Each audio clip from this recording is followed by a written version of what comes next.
Hello, testing. Hello, we're live, we're here. Hello. Good, bad, or bullshit. Episode 229 begins in... Oh, there's no pre-click count. It begins in 3, 2...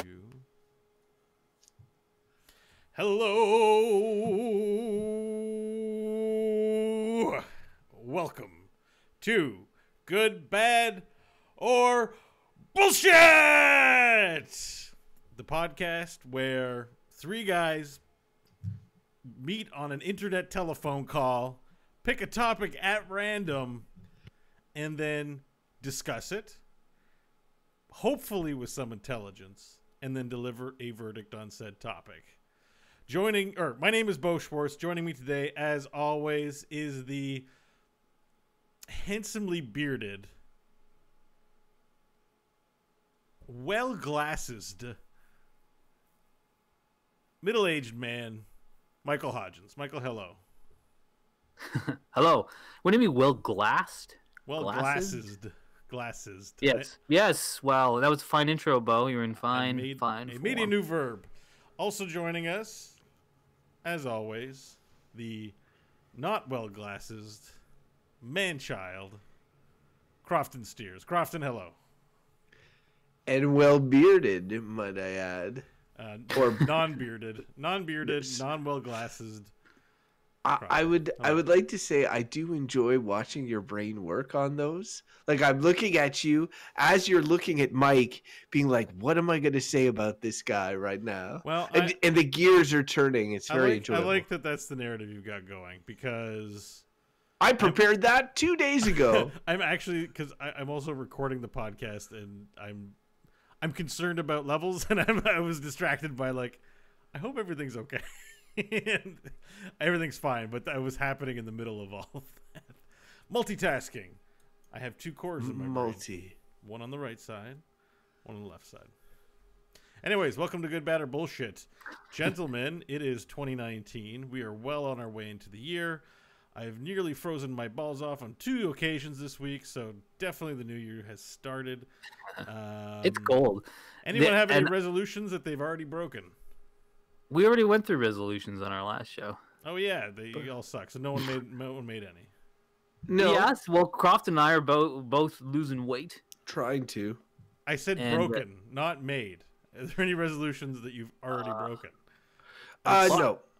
Yeah, and I didn't make an official resolution because I started this before the new year. It wasn't notarized, so it doesn't count. As he says, stuffing chocolate into his face. He's like, I'm not going to put this in my podcast app and track it.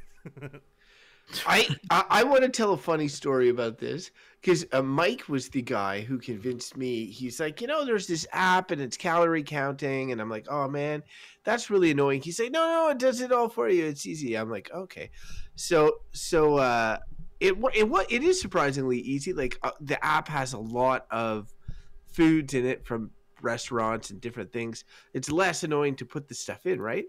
So Mike weighs less than me, and therefore I can have more calories and still lose weight, which is fun, obviously.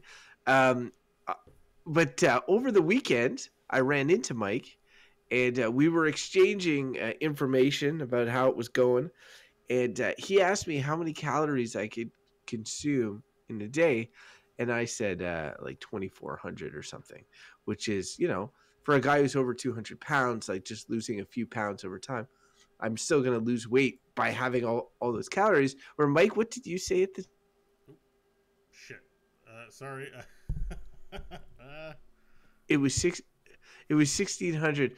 And I was like, I have no idea how that is humanly possible. That was my thing. I was like, I looked at how I was eating, and I'm like, God, oh man, that would be horrible. But Mike weighs considerably less than me, so I just figured, like, okay, that's what it takes for him to lose weight. But then he contacts me this week. That's wondering where you're going. Yes, go ahead. Go ahead. Tells me what, Mike? That for the month and a half that I had been on this dieting app, I was set as a woman, so I was like, eating like 350 calories less a day than I had to. And I was like, God damn. I think all these evenings where I was like, I want a cookie so bad. And I didn't have it. But So there you go. Miracle diet. Just tell the system that you're a woman when you're a man and eat like a woman, and man, the pounds will just fall off. It's true. But the trick is you have to not know it or else you won't. And I legit didn't know. I do like how this falls in with the greater narrative of Mike and technology. Like for the record listeners, he got a mic, a really high performing podcasting mic, but didn't get the settings set up for after about a year of recording. He'd been using his computer laptop mic or whatever. It's just like a recurring Hodgianism. How does this technology work again? Did you guys get rid of your Christmas trees today? No, you have to wait till the needles fall off. Oh, they were falling off big time. Mine are still holding on, and I didn't even water that thing. Also, maybe this is why I put it up literally 2 days before Christmas. So maybe that's probably why it, So you're holding on. You're keeping it. Like, what is it till February? I'm too lazy to put it out. So I don't know if those things are the same. And I like the light of the Christmas tree lights. Like, I turn off all the lights in the house and just have the Christmas tree lights on. And I'm like, that is some nice lighting. I like it. It's romantic. It's comfortable. It's cozy. Of course. I can enjoy that till springtime. Because I'm looking at, for our audio listeners, we're on a webcam conference call, as I described at the beginning of the show. And the stark white generic lighting of Crofton's light is so, like, it's shining right in his face and casting these massive shadows. He loves that, and hasn't put his powder on to get rid of the 200 episodes ago, we had an argument about general lighting that our friend Al, shout out to Al, by the way, long time no see, but he's having a Game of Thrones game with a bunch of nerds this weekend. I think Crofton's going, but he listened to the episode and he's like, he hated it. It was that bad of an argument about nothing. Well, has he ever listened to any other episode of this show? No, it means something to us and to fans who listen to it. Probably will remember it well, or at least remember it traumatically. But well, it's because I care about good lighting, like nice lighting, and Crofton likes an overhead blaring 200-watt white light in his face all the time. I think like the sun. Crofton's idea of like heaven, assuming he believes in a thing like that, would be like waking up in a hospital and just being able to wear a nightgown, play portable video games, and lit food, and it has perfect lighting. It's perfect lighting. I can see all the crud on the edges of the wall that harbor super viruses and bacteria. Mike and Bo would like the doctors to do open heart surgery by candlelight. They'd be like, we're clearing up your heart problems, Mr. Schwartz. Oh, I'm sorry. We just dropped some hot wax into your intestines. Just like times of yore, Crofton. That'll so help. quaint. The wax will help hold the flesh together till it mends. I think it's okay. Speaking of flesh that mends, how about we get to a random topic? Nice. Speaking of open heart surgery, how about we get to a random topic? Yes. Okay, Mike, are you ready? You gonna do it? Yeah. Yeah. Here it comes. Oh, the sweet illumination. It's like living in a tanning salon.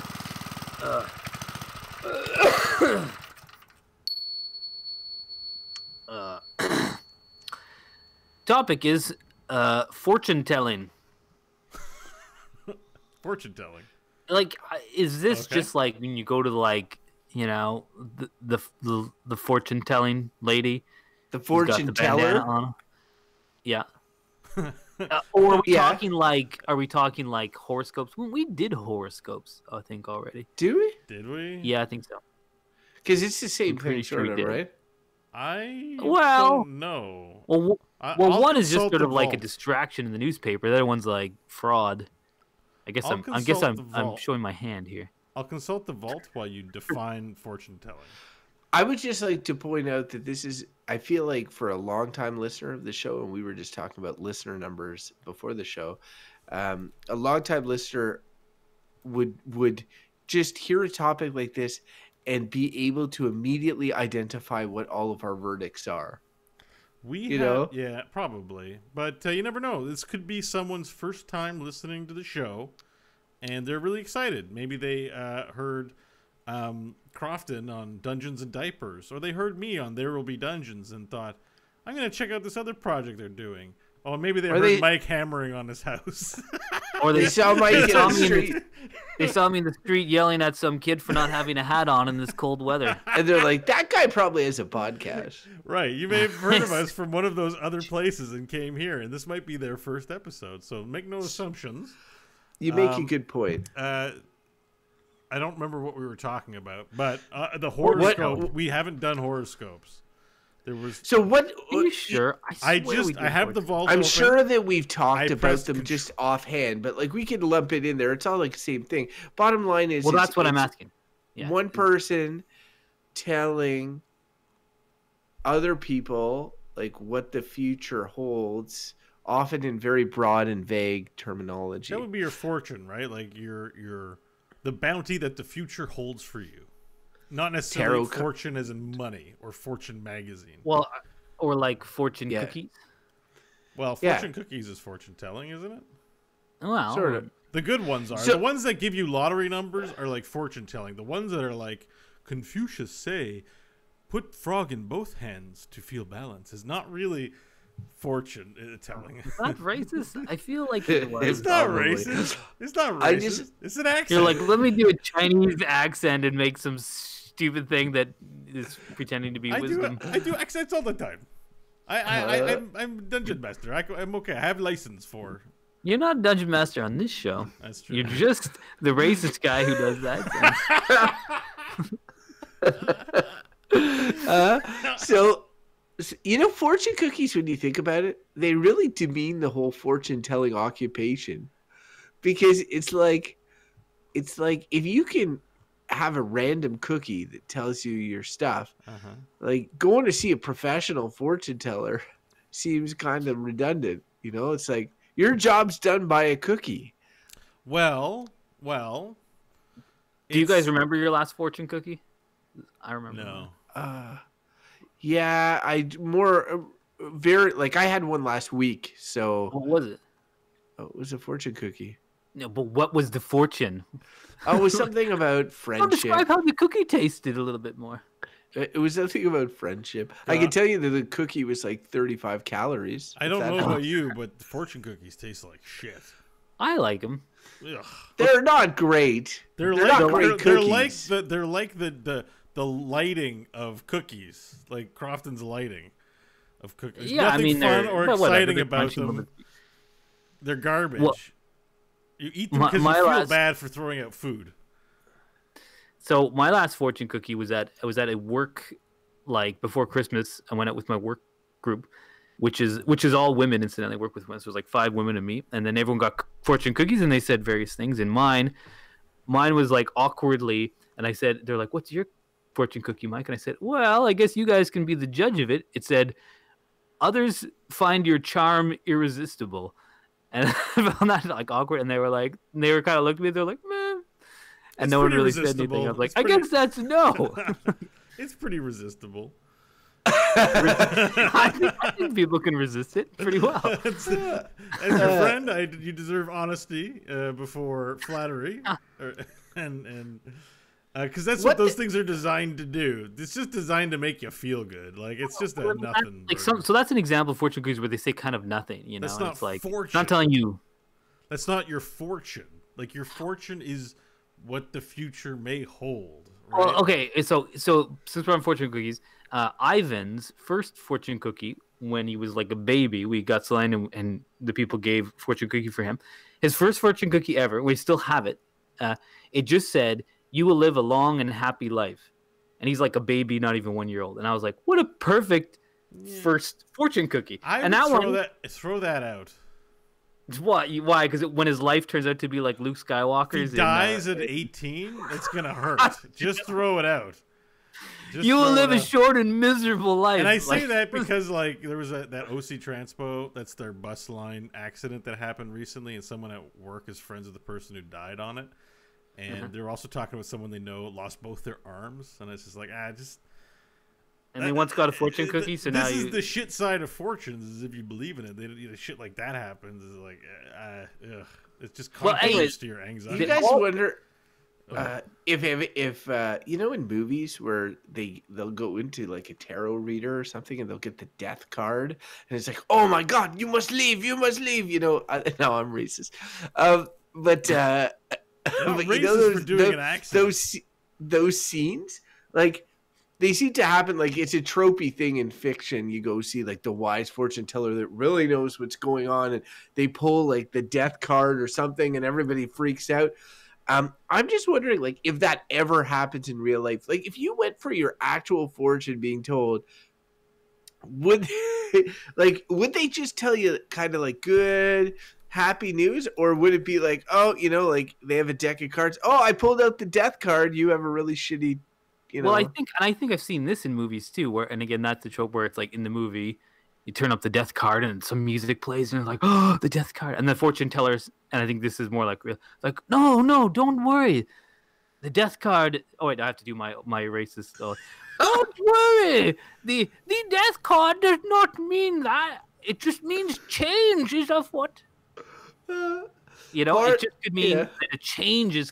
I feel like that's like at the essence of some of this stuff. It's so like someone's just spinning you, you know, giving you a line. So it's like they're reading you. Like, what is that form of magic called? Well, magic, mentalism, or cold reading, they call it, where like that's what it is, and that's what these fortune tellers are doing. So like when you go in to get your fortune told, they're looking at you. They're gleaning stuff from your body language, your facial expressions, the things you say, and then they're feeding you back stuff. And whatever the card is irrelevant. Like if it's death, you know, and you're looking really sad and glum or something like that, they might be like, I think this is about someone that was close to you or is close to you. And then they're fishing. You're like, oh yes, my Uncle Jim, he died 3 weeks ago. And they're like, yes, your Uncle Jim, of course, as I foresaw.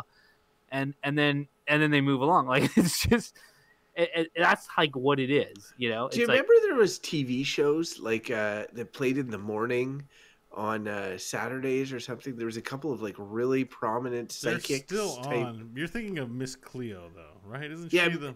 Well, Miss Cleo had the number that you could call. Wasn't she like a telemarketer? It was a psychic hotline that you could call. But she was. She's admitted to being a fraud, and she's returned. And there was a show though. There was a show with a guy at the very least who would like walk through his studio audience and like be Vince Edwards or something. But isn't that the ghost? Yeah, talker? Yeah. He's a ghost talker. That's not fortune telling. Maybe whatever. Are we like, putting that in fortune telling? Am I being too strict about the fortune part of fortune telling? I don't know, but like I lump it all in, and it's the same. The thing is, what surprises me the most about this actually is that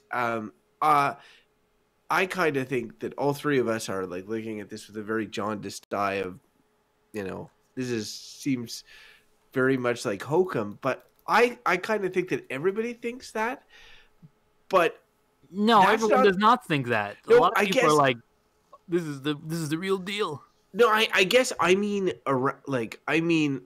the circles that I run in to a certain extent. Like I assume it's one of those things like, don't be a racist. I know there are racists out there, but like none of my friends are racist. Fortune telling is like one of those things where I'd be like, you know, it's obviously hokum, right? Until you find out that like, you know, a good chunk of your friends really, really believe in it, or really think, or have had some sort of experience. Oh, I was at this festival and I walked into this tent and I swear everything, I was cynical, and then everything that she said happened or whatever. Like, so it is something that I think is much more prevalent. And I feel kind of bad about, there's something kind of romantic about it in the way that it's especially portrayed in pop culture, but like it's part of the idea of the supernatural, the magical, all of that sort of stuff. I guess so, because of the mysticism surrounding it. Like, it is right. supposed to be a source of magic, of divination, which is a school of magic in Dungeons and Dragons that you can Right, specialize for in as a sure. wizard. And like, I'm thinking right now of like, I'm not sure if you guys remember, like in the Pirates of the Caribbean movie, they go see like this woman in a hut and all whatever. She's Hey a man, you voodoo. want your fortune told, man? Cross my palm with the gold, man. Yes, she is a voodoo priestess, and she's doing. But bottom line is, it occupies a space in definite pop culture and that sort of thing of kind of hidden magical wisdom that you kind of want it to be real, and when you think about it, and you're like, I'm kind of making fun or making light of the people that believe in it, and I've had impassioned people telling me about their experiences, and it doesn't matter what they tell me, I'm not going to believe them. That's what it comes down to. Like, they can tell me like, oh, they predicted, line by line, my life for the past 5 years. I'm like, I still don't believe it. Like, literally, that's where I'm at. I'm coming. There's a reason. There's a reason you don't believe it, though. It's very simple. It's very simple. It's not the means through which most divination occurs is not verifiable, so that if something comes to pass that was divined, there's no way to prove it. Like, you can predict the outcomes of things that are modeled, like on mathematics, that are repeatable by other people, and that way you can predict outcomes, right? You can't say, Crofton, there will be a grave misfortune, but also your coffers will be full of gold. And then fast forward a year later, and let's say that happened. There was a misfortune. You lost your arm, but you have a trunk full of gold now. You have a treasure chest. Like, how well, can she was right, Bo. What do you mean? The fact that I was right does not prove that the means that I was able to say I was right exist. But like, it's one of the things where it's like they get by on the idea of like, we don't know everything about what's out there in the world. Like, we're still learning, we're still experimenting, and like, shitting on it just makes me feel bad in a way where I'm just like, doesn't make me feel bad. Yeah. I know, but I know it doesn't, and that's your nothing gift. but net on this one.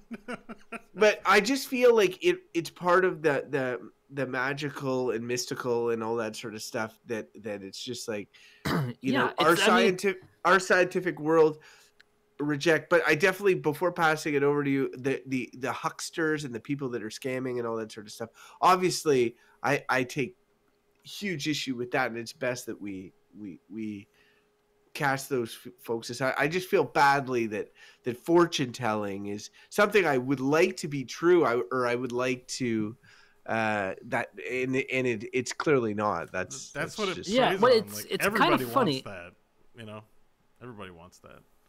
Well, no, I don't.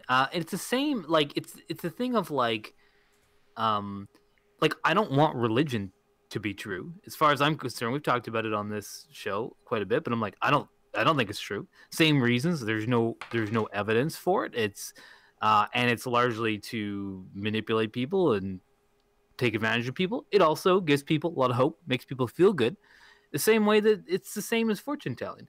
I don't think that it necessarily makes the world better. I think it caused a lot of problems. And I think that something like fortune telling is just like it's like the one-off version of like what religion is. It's that people want answers. People want to know stuff that they can't know. And there's someone there who's willing to tell them those things. And whether it be the priest who say, give generously here and Jesus is looking out for you, or whether it be the fortune teller who's crossed my palm with gold and I shall tell your future. It's the same thing. And so I'm like, I don't distinction. Like, I have no desire for like the story of religion to be a truth in the world. It's not. It's just not. No, it's faith, and it's just faith based. Like, it's simple. They're both faith. Like, it's all it diametrically opposed to the rational thought that has helped us to grow and understand the world, which is we can repeatably look at someone's assertion and duplicate those results. Thus, it is knowledge. But you can't ask a priest well, why should I stop masturbating? And the priest is like, oh, Jesus, Mary, and Joseph.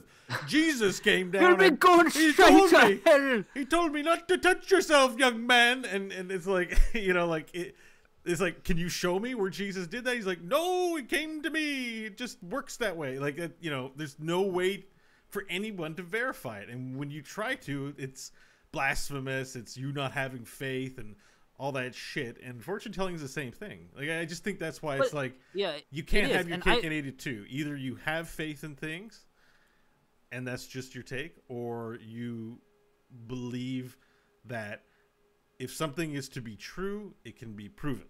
And that's it. Yeah, but I want to touch on what Croft was saying earlier, because I understand basically where he's coming from, which is this like this romantic notion of it. And again, we see it portrayed in pop culture, and it's kind of, you know, in some ways why I like you guys, I'm sure, I like, you know, I like me some medieval fantasy, right? Because it's this world where that's the norm, right? Is that there's magic, or there's unknown that exists, or there's mystery in the world. You don't know it all. The characters, you know, what's beyond the edge of the ocean, you could just fall off it. And that was a time in human history, and it is romanticized. But the world we live in now is better than that one, like than the version we had here, and really the fictionalized one. So it's like it's stark, and analytical, and we demand evidence, and also people aren't abused as much and taken advantage of as much. So like, though something like this fortune telling, like I see, like it seems romantic and nostalgic, but really it's just someone trying to separate someone less wily from their money. The distinction there is, one is asserted as like the contract is upon entering Lord of the Rings. You're not like, is this European well, one of them we history? know it's fake, you know, it like, doesn't. But a fortune teller's like, oh man, just I spread my wings and I talk to the dead men, and they tell me things about your future. And all these fortune telling things are sort of conflated in our pop culture minds, but like, really, I think the quintessential one is the gypsy, with the, you know, the what is it, the glass ball, whatever, magic ball, there's probably crystal ball. Thank you. And you know, traveling around with in the caravan and all that sort of stuff, and then setting up shop, looking in the crystal ball.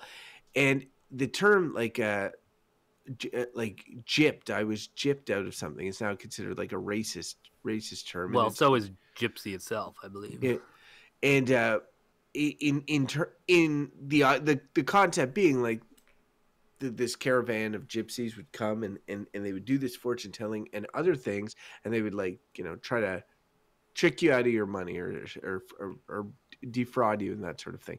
So like, it is funny to me that because we have romanticized, even I have that traditional gypsy figure, but in the end, really, it's always walked that razor's edge in many ways with fraud, and now, like, it's a bit, especially in our area, it's a little bit different, but I'm sure in other countries, other places, it's not, where you have people that maybe there's hucksters and stuff still, but there's people that I think legitimately believe what they're doing, you know, that are knitting quilts on the side, but also tarot card reading and think that they are, you know, believe they're drinking the Kool-Aid, I guess. So those people are the ones that I think more favorably of, but it's still like, I do believe that they are misguided. So. Well, and it's funny because there's a law. I read this article recently in Ontario. There was a law which is something called pretending to practice witchcraft or something like that, and it was coming off the books because it's like this antiquated sort of law. But someone was just charged with it like 2 months ago, and it was like a tarot card reader or something like that was charged under this like really old law. But basically, because it amounts to fraud. Like, there's still people operating, doing these things, and the fact that there actually are laws specifically against that kind of thing, because everyone kind of knows that, like, yeah, you hear these stories about people like giving away like $150,000 to these people. And it's just like it, especially because they're in need. I feel like that's always my go-to issue is that it's the people who are most vulnerable who are the most likely to be taken, and someone who's sad, someone who's been traumatized, someone who has mental health issues or something like that, someone who wants help. And there's someone there who's very willing to tell them something and take their money, and it just seems so morally bankrupt to me do something like that. What about? And I feel like, hang on, no, because your point is well made. I think. I mean, the criminal in any enterprise is a criminal. What if somebody asks for no money? And we're not talking religion.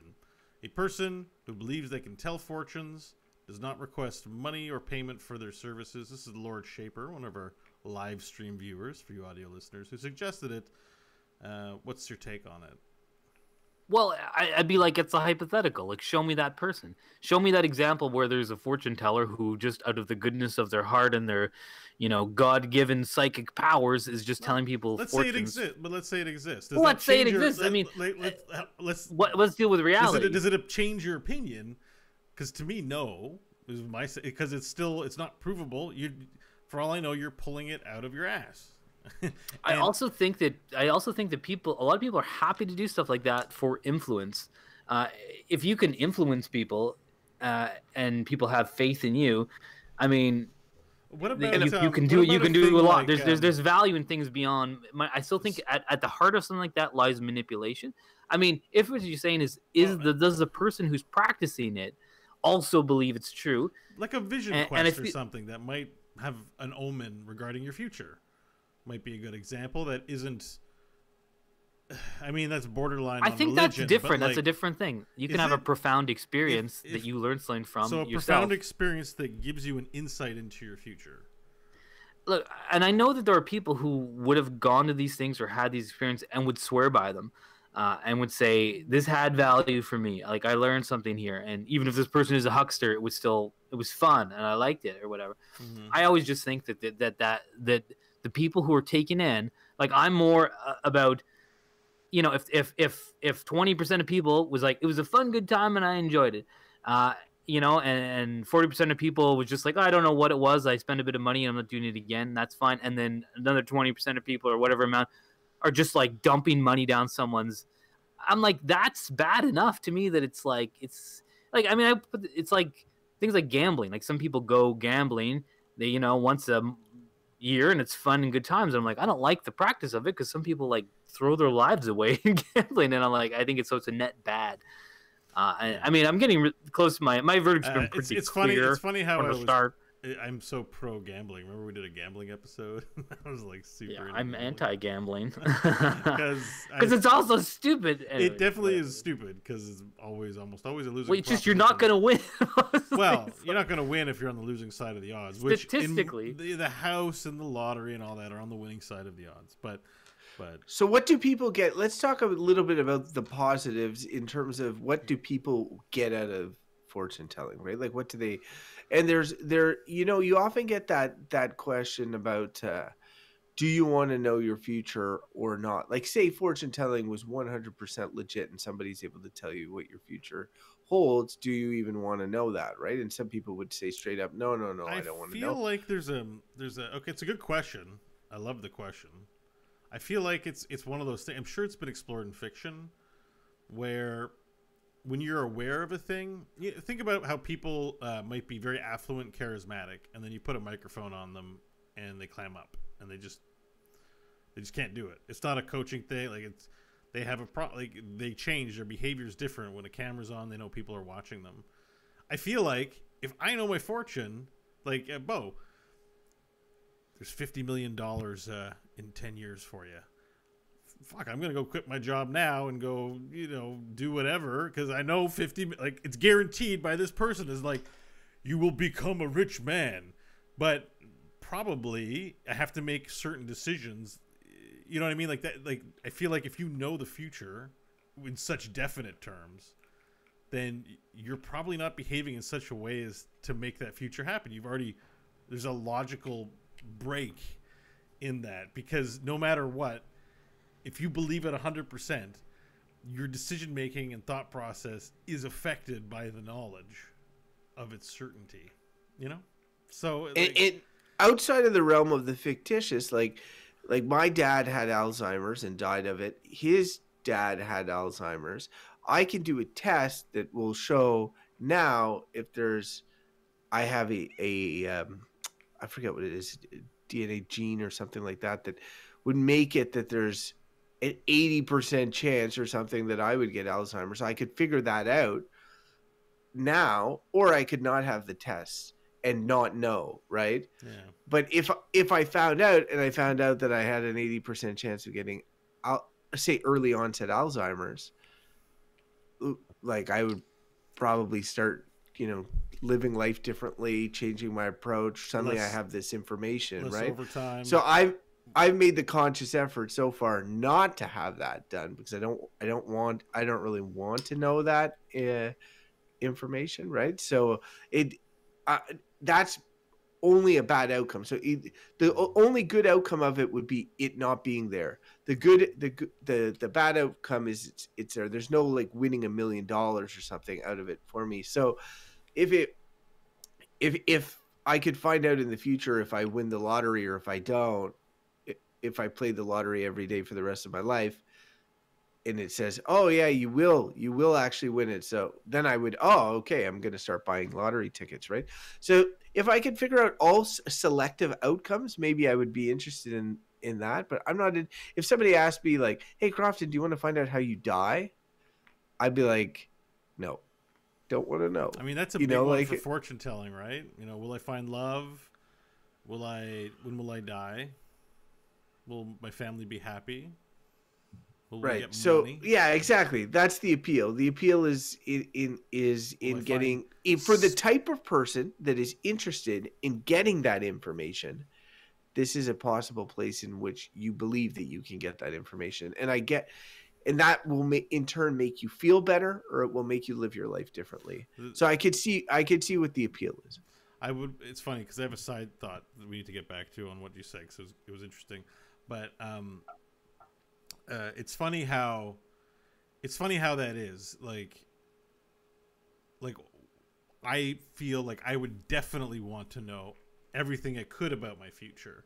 Like I want to know, but I'm also aware that there isn't anyone who can tell that to me with any reasonable certainty. Like, so if this hypothetical person existed, I would definitely want to know that stuff. And I would also be aware that maybe that stuff wouldn't happen based on my awareness of it, but my curiosity would be too strong. I would have to know.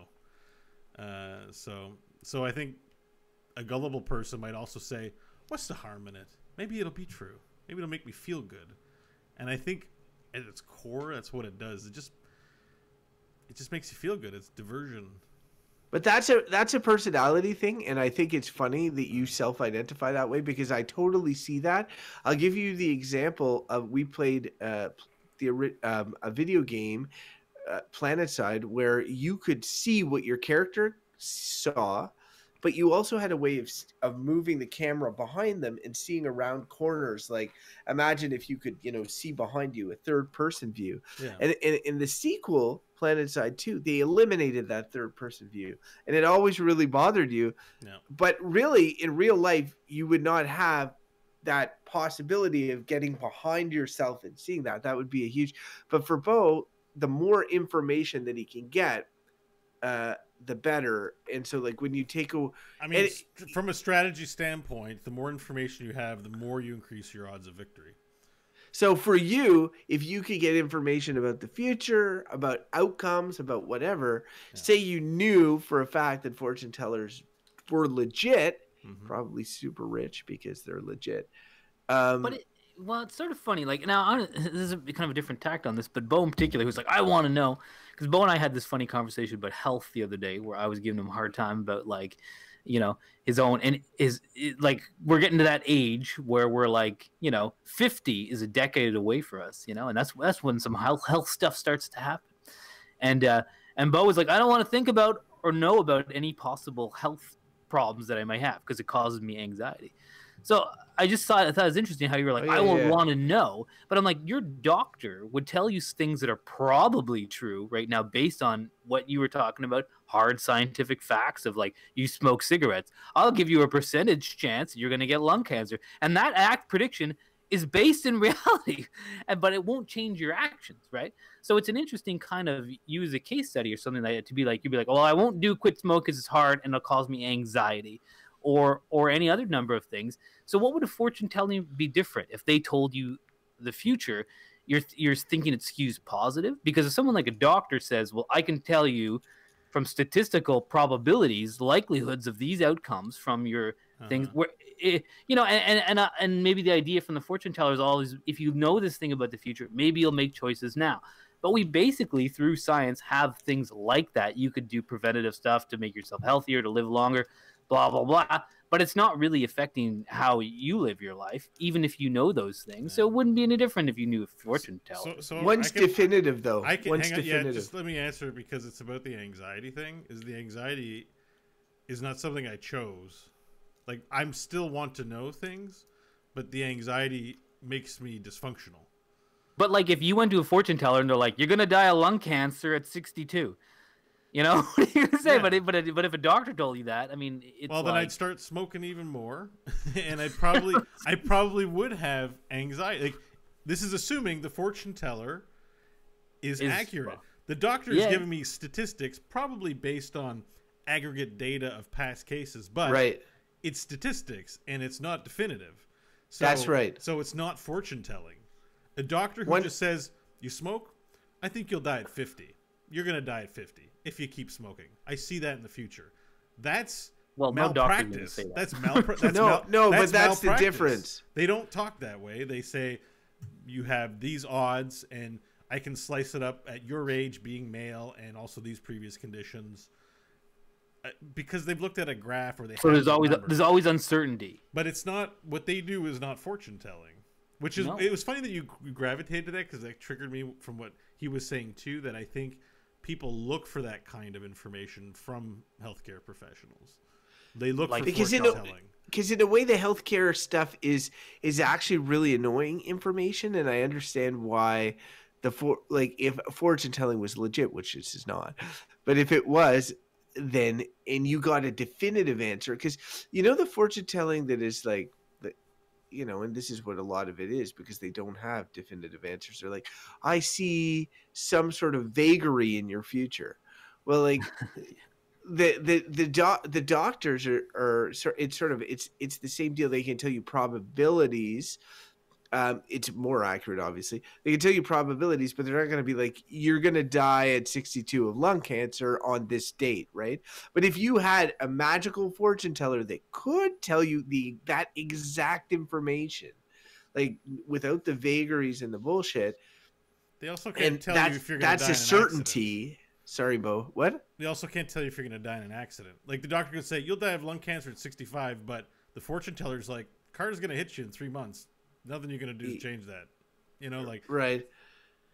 Obviously, this is all 3 people died in a bus accident who thought they were gonna make it to fucking retirement last week on a stupid bus coming home from work. Probably like, I should make some changes to my life. I get up, put my pants on, go to work. I do this 5 days a week. I hate my life. I wish I could change it. I'm in a rut. Oh, I'm dead.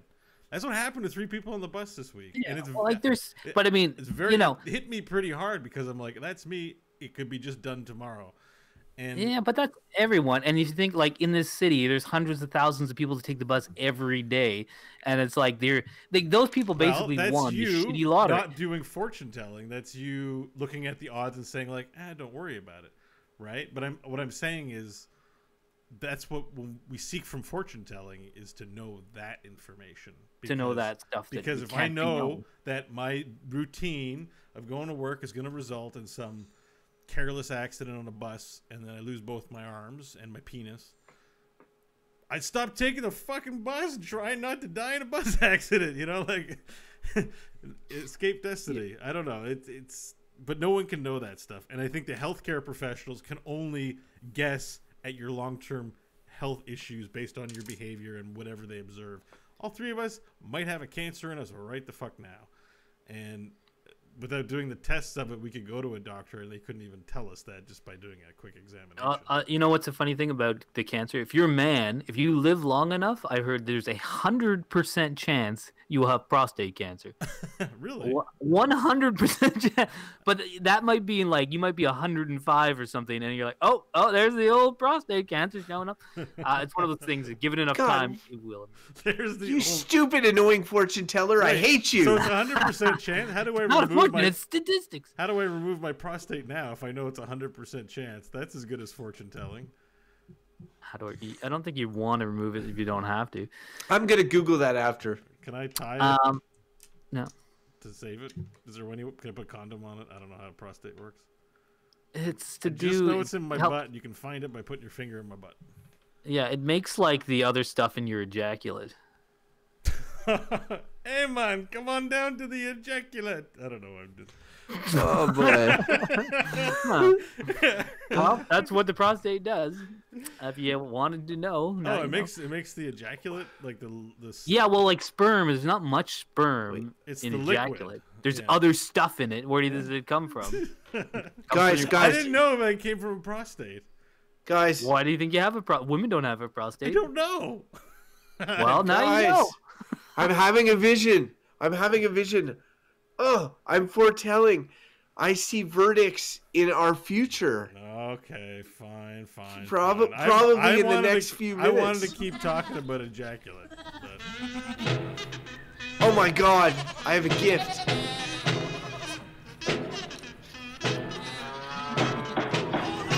Order, I said. Order in the court.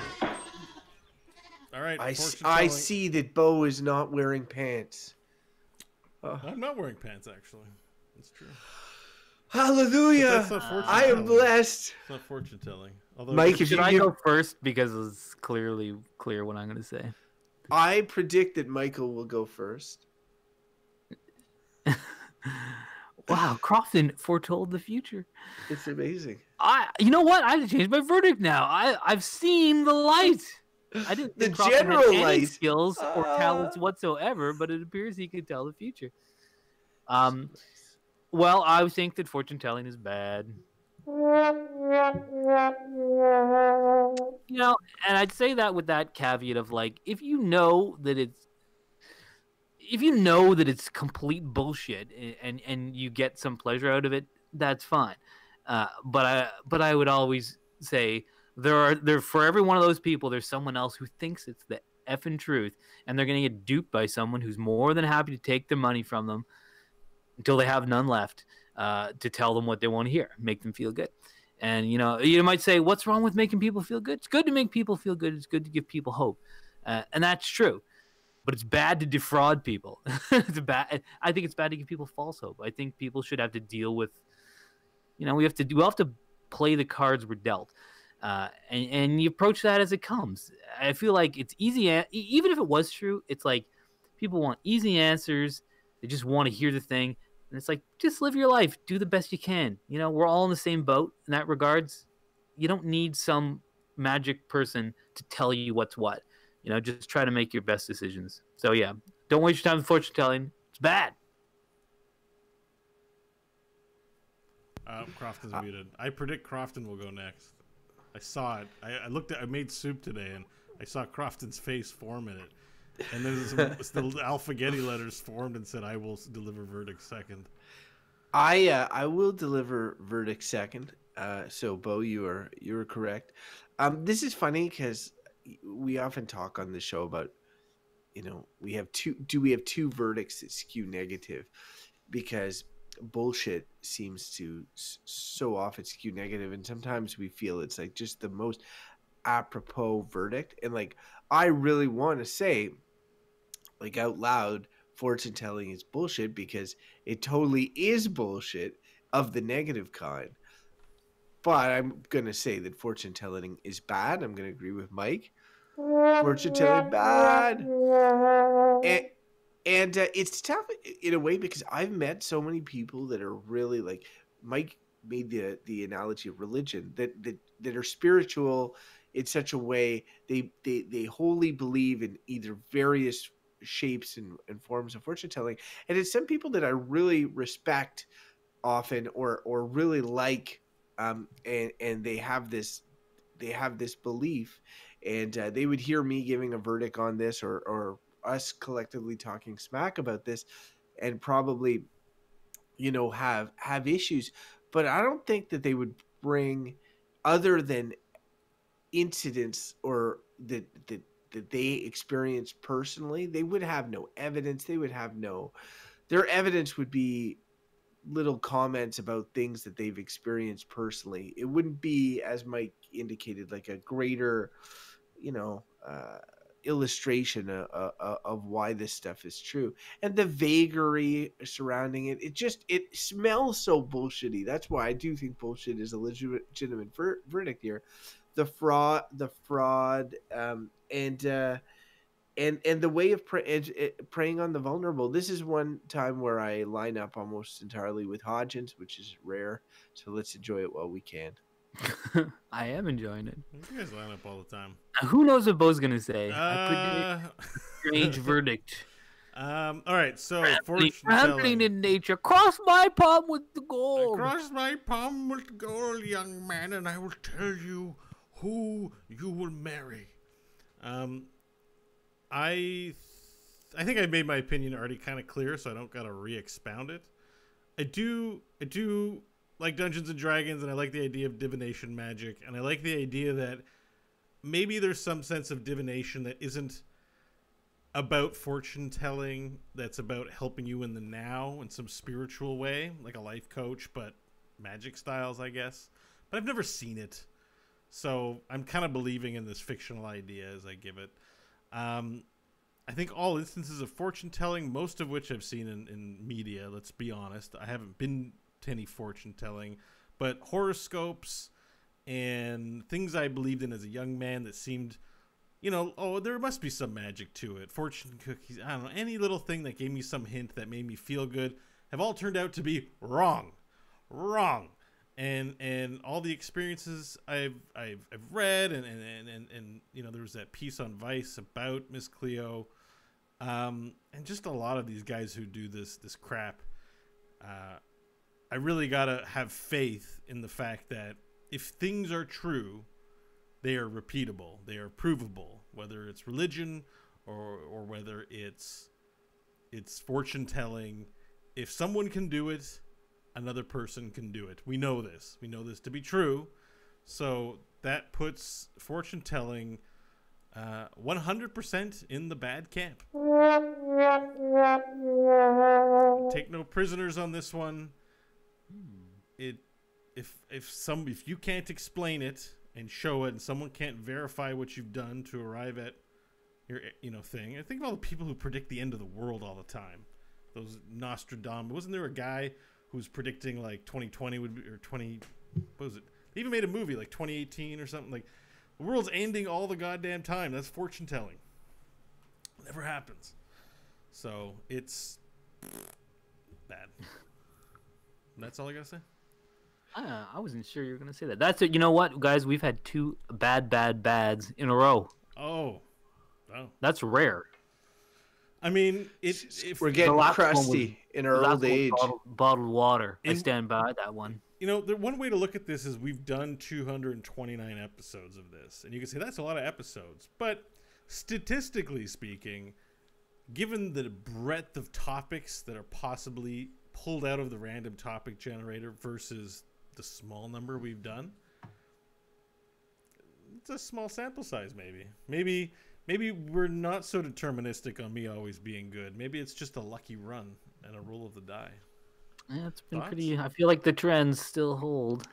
I believe that you, and this is to your credit, I believe that you would have been the only one that somebody who listens to the show regularly would have had a hard time predicting where they were going to come down on fortune telling. Yeah. Like, somebody would have given another day, you could have been like, you know what? I love fortune telling. Yeah, fortune telling is the best. Yeah. Wait, are you saying that about me? Yeah, you're the only one. It's like Mike was clearly 10 out of 10 days, any day of the week, fortune telling comes up, he's going to say bad.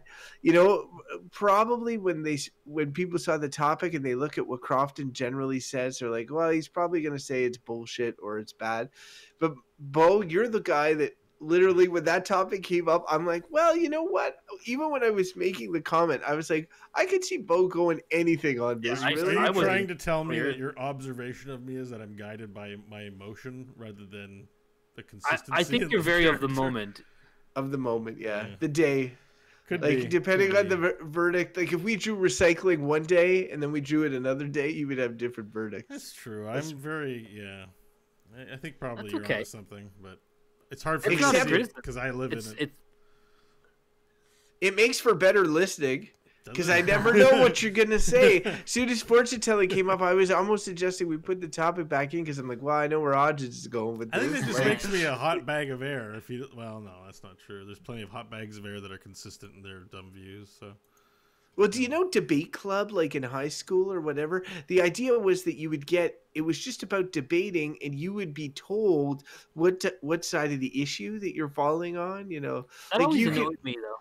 Yeah, but it's Oh, like, okay, global warming, Crofton, you are against it. I'm like, oh shit, you know. And then it's because it's all about, and I like the idea because it's more about the purity of debate and less about what your opinions are. You know, it's more about like, can you debate any side of an issue? Yeah, I guess, but I'm always like, but is the thing true?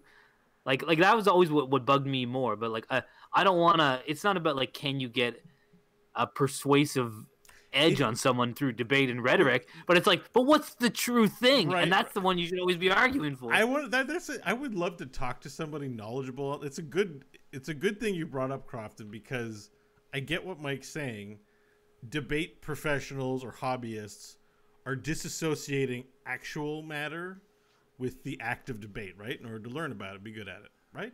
We can agree with that. That's what they're doing. Yeah. Well, they can, or that's the idea. hang on, no, but Mike's saying that's spineless. Like, you shouldn't pull them apart and do that because then you're compromising an integrity. Like, he's saying that like your view and the ability to debate is the same.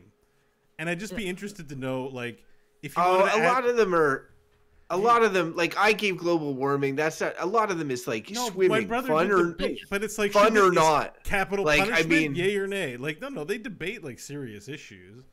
And it's sort of that whole idea that, you know, like being a politician isn't about what you believe in because that can vacillate between what your lobbyists are asking for you and stuff like that. But you're still a good politician. And to most of us, it's like, don't you believe in something? You know, like we have this romantic perception of a lot of things that. I mean, we're getting off, but that's like what that's the whole thing about the lawyer and why people have a hate on for lawyers because Right. it's like, you know, you'll Mike. People. You think I'm the only one who's gonna hate on for lawyers? But there's a reason why there's lawyer jokes. Yeah, the lawyer's another good example of that too. Anyway, I just think it's fascinating. You brought it up, but yes, you're No, right. it is. Anyways, Speaking you of should do this. fascinating things, we are fascinated by your emails, and when you send them in, we will read them on the show, no matter how bad they are right now, because we get so few. We feel so happy when we do get them. We will read them. So send them to us at goodbadbull@gmail.com. wait. I'm getting something from the other side. A prediction's coming through. We won't be getting an email soon. Oh, there's a bird. The bird's flying in. What? Flying in. Oh my god. I sort of felt he built up an email right there. That's what it sounded like. So we got an email actually just in. Thank you. Nam. Well, I guess they just proved that fortune telling's bullshit because that whatever spirit was telling me that was. You're too cynical to be in tune with the spirits, Hodgins. Is that right? Nam says, new listener to the podcast, and I just wanted to say thank you. Best podcast ever. Been binging the archives for a few weeks now. I started to get concerned when you haven't had a new episode in over a month. I'm so glad to see the new episode, Chain Restaurants. That was a while back. I he's getting an started to episode. get concerned that you three have called it quits. Keep up the great work and glad you are back. So, For anyone listening, let me just address this. First of all, thank you, Nam, for the email. If you're listening, I've just been a bit of a bitch about posting them. As of right now, if you're listening to this, I have 2 more to put up. I'm just going to turbo put them up because they need to go up. I'm working on them right now. Yes, that's a Bo issue, and we are not calling it quits. The call just kind of dropped, but I was still talking, so audio listeners probably wouldn't notice it, but there was a technical thing if I'm being a little weird. But yes, those episodes will get posted. We haven't called it quits. We are going strong. And no matter what happens with good, bad, or bullshit, the 3 of us are good, longtime friends, and I have no doubt we'll be doing something well into the future, even if things change up a bit. I'm not saying anything's happening, but I'm just saying, it's always nice to get an email and to be proven so wrong with my fortune telling skills. Yeah. But thank you, Nam. That's good. That's great. So we need that fuel. Just to be real about things, I didn't have that email planned. While I was talking, and this is the multitasking mega podcast producer brain I have, I pulled up the email and logged in super quickly, ninja style, while I was saying all that other shit. And then I was like, yes, there's an email! Damn, you made my day! So I pushed that button the second I saw it and confirmed it. Awesome. That's great. I thought, I'll be honest, I thought at first when you played the music, I thought you would send us an email yourself. I was like, he's screwing the system here. I will admit, over the years, I've been tempted to do that when it felt like, it's 8, 9 episodes. But integrity is important, and that would just eat at my soul, even if you never knew.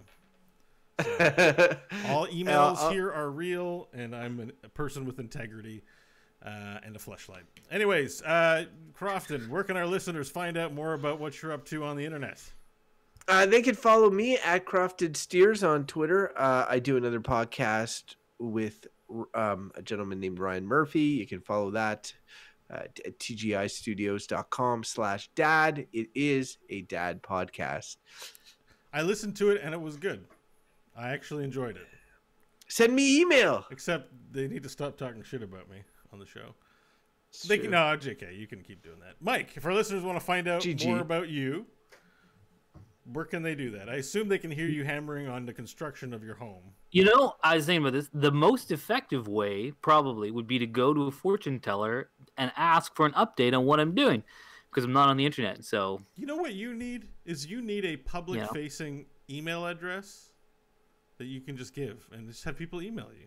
That's just what you want. Email me. It's taken us like 2 years to get an email on the show. It's different. We read them on the air. An email to you would be private. What? Okay, if you want to get in touch with me, it's csteers@gmail.com. All right, and if I'm Bo and blah blah blah. If you want to get you can DM me on Twitter at Bo Schwartz. Find out the stuff I do there. There will be Dungeons Core and all that good stuff. All right, so that's about ready to wrap it up. Does anyone have a funny divination joke? Do we just want to do racist accents till the end? Oh. I do feel like there has to be a lot of accents on this show already. So I mean, my life is becoming accents. Every week I've got to think of new ones for the role-playing game show. So I give you full credit because during the show was like, I should think of accents to do. But I have a range and I can't I tried to do Australian, but I couldn't do it. So I gave Oi, mate! Oi, mate! We got a crocodile over there and it just turns back into some Welsh disgusting accent that doesn't make sense. I don't think it's Welsh. Or British. I predict a dingo ate your baby. I always like how Bo's, what is it? It's like that's racist. Your Scottish always like morphs into Russian like as you're doing it. You haven't got the gravel in your guts to spit in the eye. I'll bend you over my arse and give you a kick. You wee. See, he could do those one-liners, but if he had to, you don't know what you're going. talking about, you little bitch. I don't know if they say that. There, he's Russian now. I'm not Russian.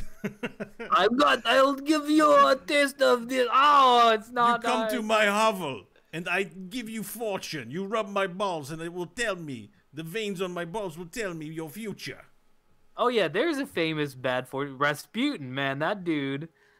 He manipulated some people. Did he make people rub his balls? He apparently had sex with lots of people and had a giant penis. Crofton, I'm gonna end the show. That's part now. of his I'm lore. gonna end the and show. I I studied the show. Russian Revolution in 2 different courses. I never remember discussions about his did you have penis any size. Well, first you haven't been up to date on the recent academic work on this subject. If you why don't you Google Rasputin's penis and you'll see it's preserved in a jar. In that case, Wait, that cannot what? go Okay, we won't wrong. end the show. I'm gonna Google Just- Rasputin's penis. yeah, Google it. You'll see. Rasputin penis. Images. Oh my god! Foot-long preserved penis of Rasputin. What? Foot long, Crofton. You got to see this. Oh, god damn it. It's like in a pickle jar. It doesn't. Yeah, I heard it described as a baby's arm holding an orange. Well, I'm looking at it right now. It looks like a baby's arm holding an orange. That's Ew. a It's so it's a specific weird description that actually works. It sounds like it's so stupid. I'm not Well, gonna this is a Google good time as any to end the show. it. End the show, Bo. All right, I'm ending the show. We're still live on Twitch, guys, but that's where the audio podcast will end. That's kind of how we do things. Now for a little post-show banter. Hello, chat room. Oh, yeah, Lord Chapers from Australia. I forgot. Sorry about that. God, I might. Is that? Oh Lord. And to be Lord and to Chambers be says, I don't fair, think it's from Earth. to be fair, I am actually Lord Shaper. I am a New Zealander in this sense. My mom is from Oamaru in New Zealand, and I'm a New Zealand citizen by birth. Although lived in Canada my entire life. By birth, you're a Canadian citizen. No. I'm also a Canadian citizen. By You birth. weren't You mean by born ancestry, you are New Zealander. in there. Like, for sure, you're Canadian. Am I though? Oh God, this. Yeah. Why do they preserve his peanut? Why do they do it? People do weird things. I don't know. I just, They like, probably there's all these were like- images I mean, of all- Rasputin's penis, Probably because they were like, and then look one at is the size an of the elephant thing. dick.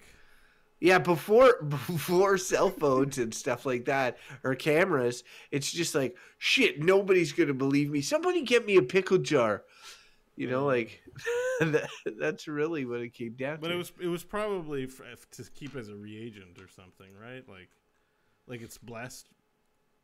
But Like, yeah, it's like one of those holy if things. you're a you go and- student of Rasputin, but not as strong in the powers of divination, you could hold the severed dead cock of Rasputin and you- channel his power into your body. You could plug it into your asshole, and then it would make you even better at divination. Huh. Yeah, it could be.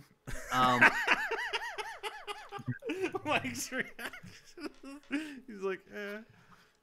You know, we He's should ask people who write in, i.e., every year, that where they hear about the show. I'd be curious to know that. Like, just Sounds Oh. like something Sounds like from a marketing plan or something, might be a way to get that information. you Oh, need to yeah. evaluate. You need to do some We don't even research. have a communications professional in our midst. You gotta you gotta do like some evaluation and surveys. Figure out. Yeah. What? Or what's our storytelling message? You should be on that. Isn't that what your title is, manager of storytelling? Get on it. Get it. Make our podcast better. I'll get on it. I got When you two start young paying me a children. government salary. Oh, I'm so Yeah, happy. but yeah. I already got 2 kids and a job, and 2 podcasts. Oh, we should have thanked Hey. Brandon. Brandon also became a patron. We'll do it next time. I'll keep that aside. We got a new patron? Hey, that's sweet.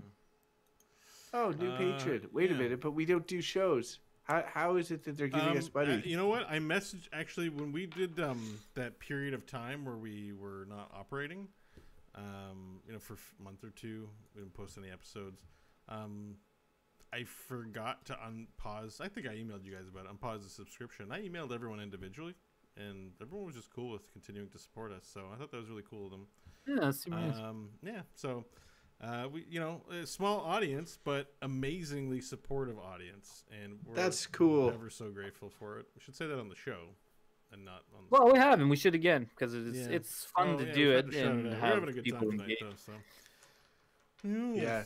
Well, thank you, gents, for doing the show. I was actually in the process of working on getting caught up for all this tonight, so I am gonna post the show. It'll probably go out either tonight, actually, or tomorrow. I'll schedule it for tomorrow. Oh, And I think Christmas episode. and I think these next three, we're just gonna put them out weekly for the next 3 weeks. I know it's not a good look, but need to put them out there.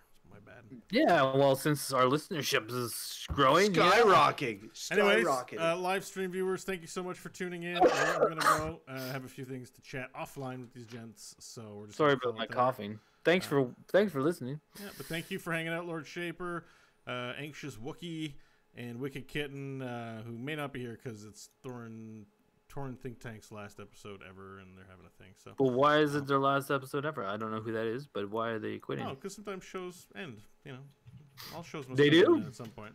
Well, as far as I'm aware. They do.